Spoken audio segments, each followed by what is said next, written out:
Hey everybody, in this video we are going to talk about limits. I'm going to do just a brief introduction to the idea of limits and we'll work through a few examples. So what are limits? Well, in algebra we are used to trying to figure out what number y equals when x equals a certain number. Limits are kind of similar but kind of different. Limits answer the question, what number does y get closer to as x gets closer to a given number? So we're not actually interested in what y equals when x equals a number.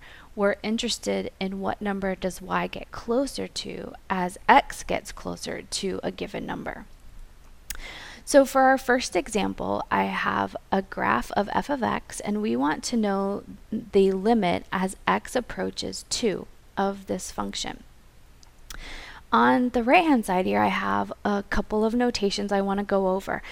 When we evaluate a limit as x approaches a number, we want to approach that number from the left hand side and from the right hand side. So we want to approach it from both sides to see what y is getting closer to, if it's getting closer to a certain number.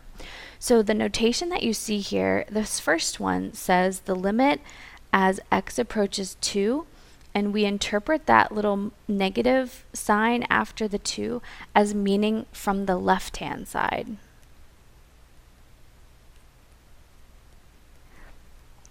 This second notation we will read as the limit as x approaches 2 from the right hand side. So that little positive sign after the 2 means we are looking at the limit as x approaches 2 from the right hand side.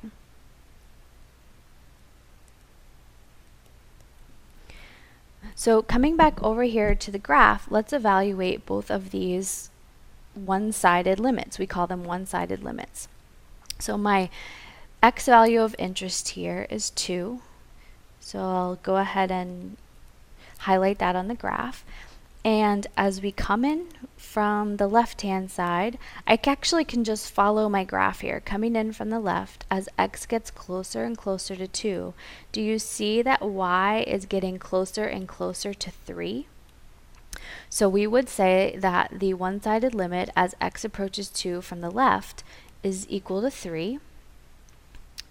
And then coming in from the right hand side, again I can just follow my graph coming in from the right hand side as x is getting closer and closer to 2. Notice that y is again getting closer and closer to 3, but it's actually getting closer to 3 from above. So we would say that the one-sided limit from the right hand side is also 3. And since both one-sided limits exist, they both tend to a number, and that number is the same, it's the number 3, then we will say that the limit in general as x approaches 2 of f of x is equal to 3. So said another way, as x gets closer and closer to 2, y is getting closer and closer to 3. So being able to determine a limit from a graph is a helpful skill, but in most cases we won't have a graph to work from, and generating a graph may not be a simple task. And so I want to take a minute and do a second example where we will use algebra to find the limit. So for example 2, we have as x approaches 2 of x squared minus 4 divided by x minus 2. Remember, we aren't interested in what y equals when x equals 2. We want to know what y is getting closer to as x is getting closer to 2.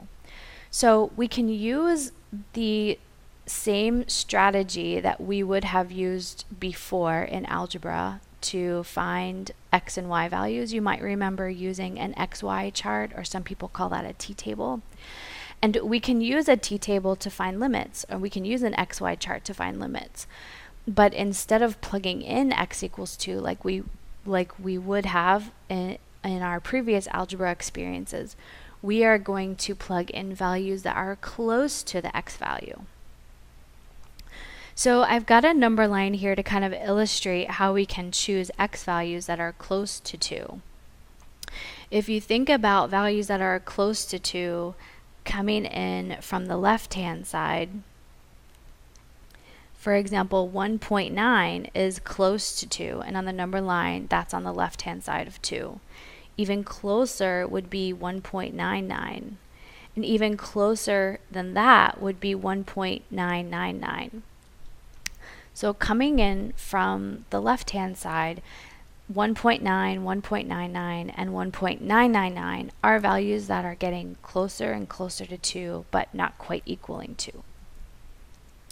So coming in from the right-hand side, for values that are close to 2 but not exactly equal to 2, we might choose 2.1. Even closer to 2 but to the right of 2 would be 2.01.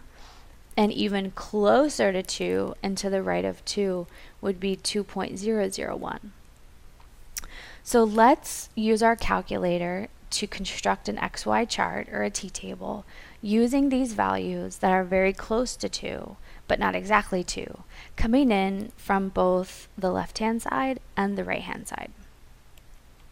We can use our graphing calculator to create an XY chart very easily. It's very handy to know how to do this, especially when working with limits. You see a TI-83 here on the screen, but again, if you have a TI-84, the same keystrokes will apply. The first thing that we want to do is to plug our function into y equals. So in y equals, I'm going to put our function here, x squared minus 4 divided by x minus 2. And when we type in our functions, we want to remember that our calculator doesn't always know the order of operations, so we want to be sure to put parentheses around the numerator and the denominator. So I'm going to type parenthesis, then I'm going to type x squared minus 4, close parenthesis, divided by parenthesis, x minus 2. Double check I've got everything in there correctly. Now, as you know, you can go right to the table by hitting second and then graph. This is a scrolling t-table, so I can scroll through the integers on the x coordinates and see the given y values for those x values. And since we're here, notice that when x equals 2 we get an error. That's because if we let x equal 2 in this case, in the denominator we would get a 0, which is why our calculator doesn't like it. It's saying error because it's undefined when x equals 2. This is another reason that being able to use an XY chart to find a limit is helpful, because in a lot of cases the function is not defined at the given x value that we're interested in. And so using the calculator we can see what y values are tending to as x tends to a certain value without actually letting that x equal that number. So as you can see on the XY chart, our x values are integers. They're not decimals. It appears that there's no way to construct an XY chart based on these decimals that we want to explore. But we can change the settings of our calculator to allow us to plug in any x value that we want in order to find the y value. So here's how that works. We're going to hit the second key and then the window key. That's going to take us to the table setup. Then scroll down to the independent line and then use the right hand arrow to go over to the word ask. Press enter so that your calculator is highlighting the word ask, and what that's doing is it's going to allow the calculator to accept any x value that we want, and it will tell us the corresponding y value. So once we set our calculator to ask, we're going to go back to the table. So I'm going to hit second graph, and notice it's blank. This means that we can plug in any x value that we want in order to determine the y value. So I'm going to go ahead and plug in the x values that we talked about. So coming in from the left hand side, we want to know what y is getting closer to as x equals 1.9. So I'm going to enter 1.9, then equals. And then as we get closer to 2 from the left-hand side, 1.99, and even closer, 1.999. And notice that the given y values for these guys, 3.9, 3.99, 3.999. As x is getting closer and closer to 2 from the left-hand side, y is getting closer and closer to the number 4. So let's explore what's happening as we approach from the right-hand side using the numbers that we discussed. So 2.1 gives us y equals 4.1. 2.01 and 2.001. As x is getting closer and closer to 2 from the right hand side, notice that our y values again are getting closer and closer to the number 4. So since both of our one-sided limits are tending to a number and they're tending to the same number, we would say that the limit as x approaches 2 of x squared minus 4 over x minus 2 is equal to 4.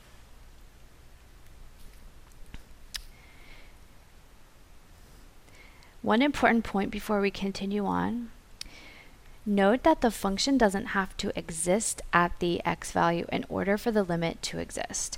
That's because, remember, limits aren't necessarily about what's happening at the x value. When we compute limits, we're actually interested in what's happening around that x value. So remember, we already explored that when x equals 2, we have an error in our calculator. Algebraically, the denominator equals 0, which means the function is not defined there. And graphically, what's happening is there's actually a hole in the graph at x equals 2. But despite the fact that the graph doesn't exist at that point and the function is undefined, we say it's undefined at that point, the limit still exists because as x approaches 2, y is getting closer and closer to 4. And that's the question that limits answer. So again, remember, we're not necessarily caring when we find limits what's happening at the x value, at that given x value. We want to know what's happening as y gets closer to that x value. And in this case, even though the function does not exist at 2, it's getting closer and closer to 4 from both sides. And so we say the limit is equal to 4. Okay, let's do another example. In this case, we're back to a graph. Example 3 says, find the limit as x approaches 0 of the function g of x. And here I have a visual of the function g of x. So again, we want to know the limit as x approaches 0 from the left of g of x and the limit as x approaches 0 from the right of g of x. So graphically, we have our g of x here, and our point of interest is x equals 0, so the y-axis. As we approach x equals 0 from the left-hand side, so I'm going to come in from the left-hand side here, and I'm actually going to follow the graph. It's a pretty boring journey here as, as x approaches 0 from the left-hand side. My y is just a constant, steady -1. So notice that as x approaches 0 from the left-hand side, y is approaching -1. It actually is steady at -1 the whole way. Now let's come in from the right-hand side. As x approaches 0 from the right-hand side, and again, I can just go ahead and trace my graph. Again, it's a pretty boring journey. My y value is at a constant value of 1. So as x tends to 0 from the right-hand side, y tends to the value 1. And the important lesson in this example is, although we have that both one-sided limits exist, the one-sided limit coming in from the left is equal to -1, and the one-sided limit coming in from the right is equal to 1. They don't agree. One is equal to -1, one is equal to 1. So these one-sided limits don't agree. In other words, as x is approaching 0, y is getting closer to two different values depending on which direction you're coming in at. This is a case where the limit does not exist. Remember, going back to our definition of a limit, we're trying to find what value or number y is getting closer to as x is getting closer to a given number. So it's a single number that we're after when we find a limit. If the y values are not getting closer to a single number, then the limit doesn't exist. In this case, they're getting closer and closer to two different numbers depending on which direction we're coming in at. And so that's obviously not one number that they're agreeing on, and so that's why we say the limit doesn't exist. All right, let's hit up another example, and we're going to head into limits that are involving infinity. So check out example number 4 here. The limit as x approaches 0 of 1 over x squared. And let's disregard this graph just for a minute, and let's do let's work through this example again using the idea of creating an XY chart on our calculator just to give us some practice with that. So if we want to put a new function into our calculator, I'm going to go to y equals and press clear, and then I'm going to type in 1 over x squared.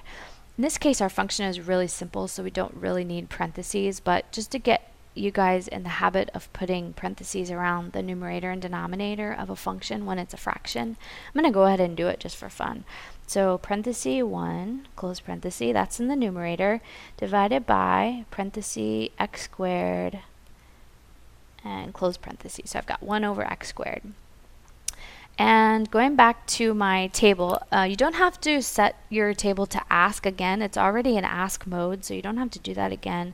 When you go back to the table by hitting second graph, you'll notice that our x values that we had in there before are the same, and obviously our y values have changed since we've changed functions.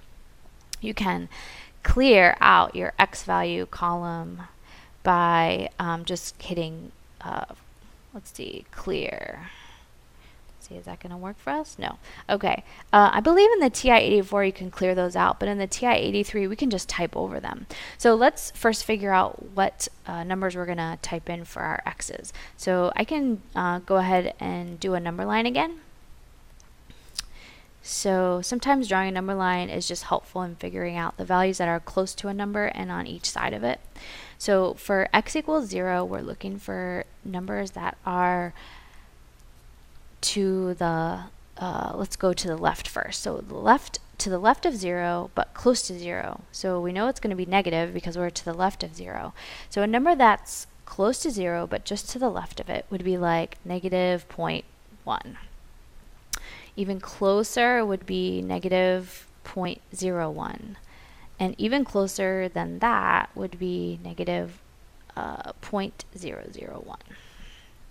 So coming in to 0 from the left-hand side, we can use these three numbers to represent numbers getting closer and closer to 0 from the left-hand side, and then from the right-hand side. So a number that's close to 0 on the right-hand side would be just basically the opposite of these numbers, right? So like 0.1, and even closer to that would be 0.01, and even closer to 0 coming in from the right would be 0.001.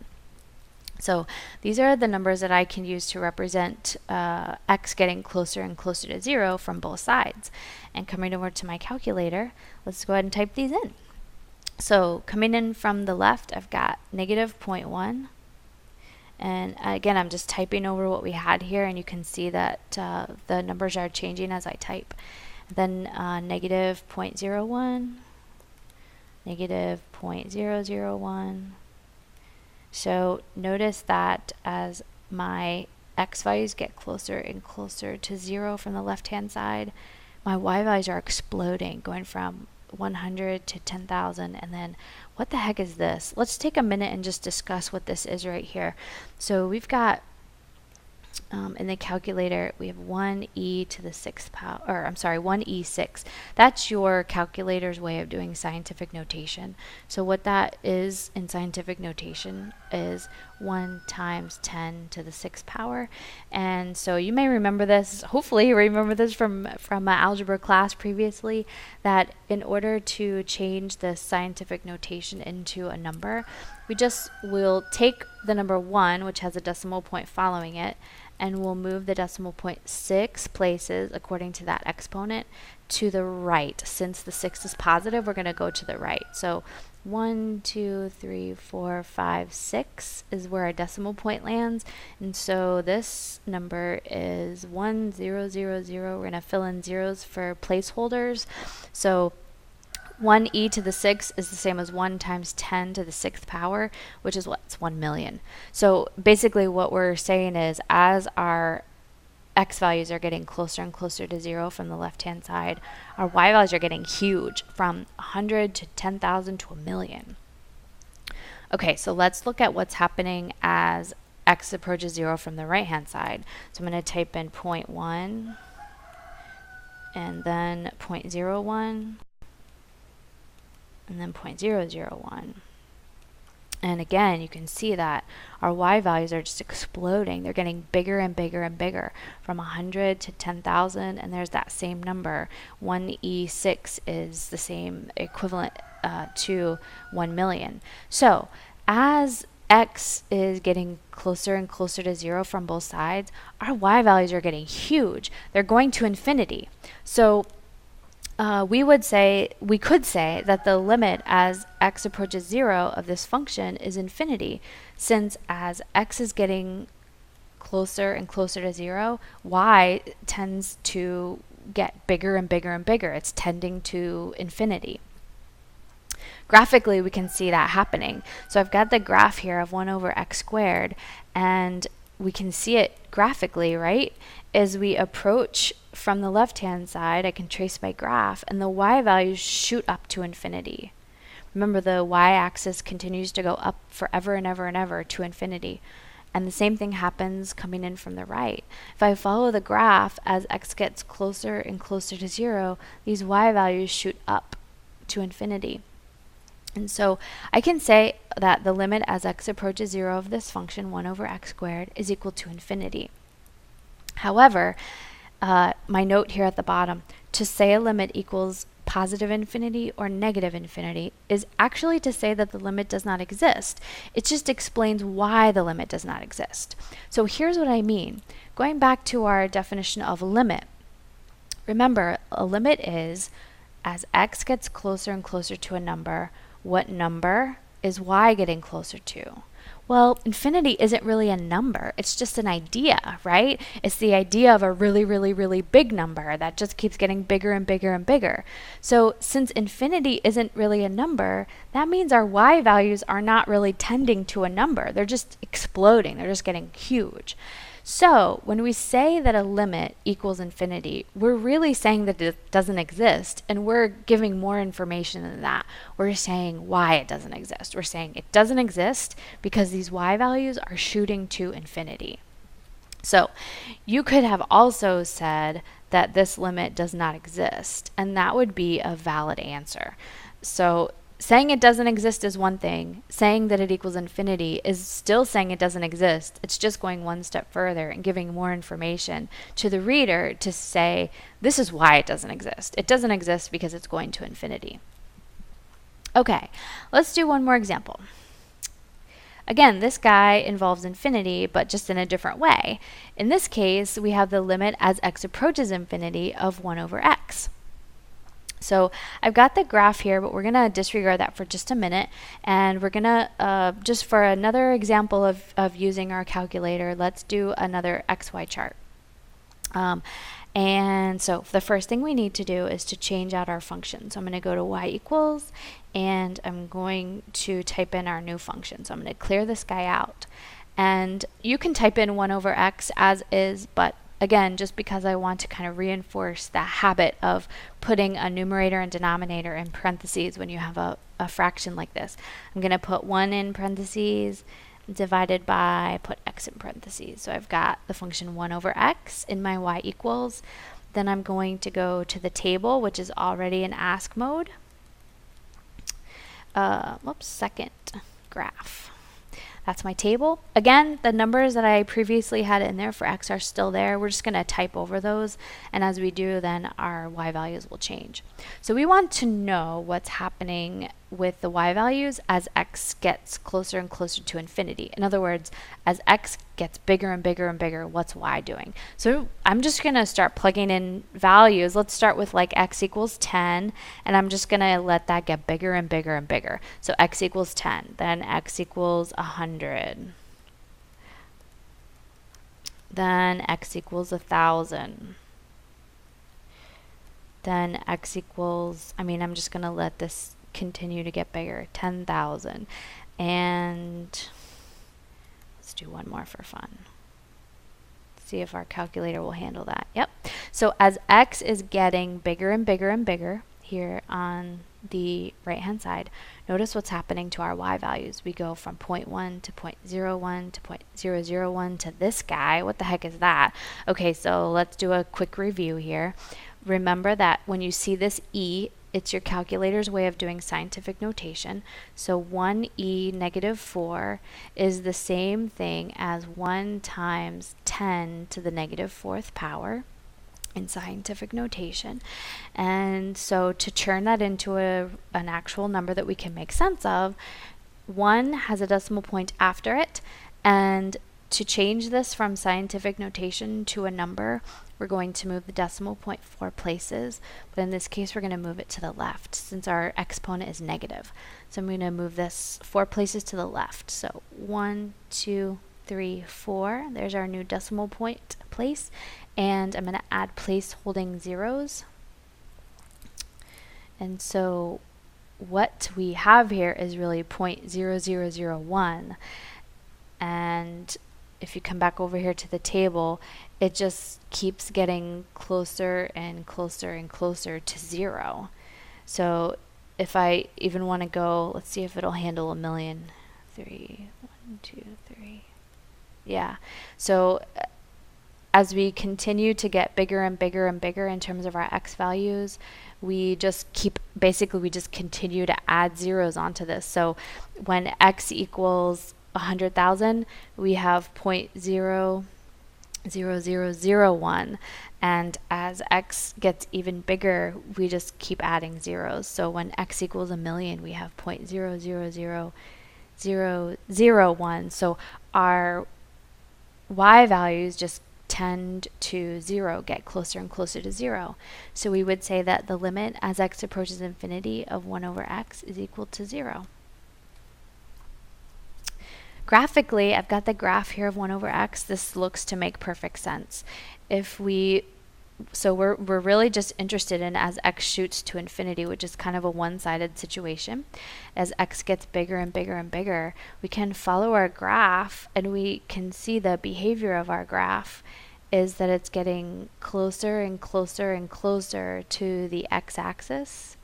And so it makes sense that as x is getting closer and closer to infinity, or getting bigger and bigger and bigger, our y value is tending closer and closer to 0.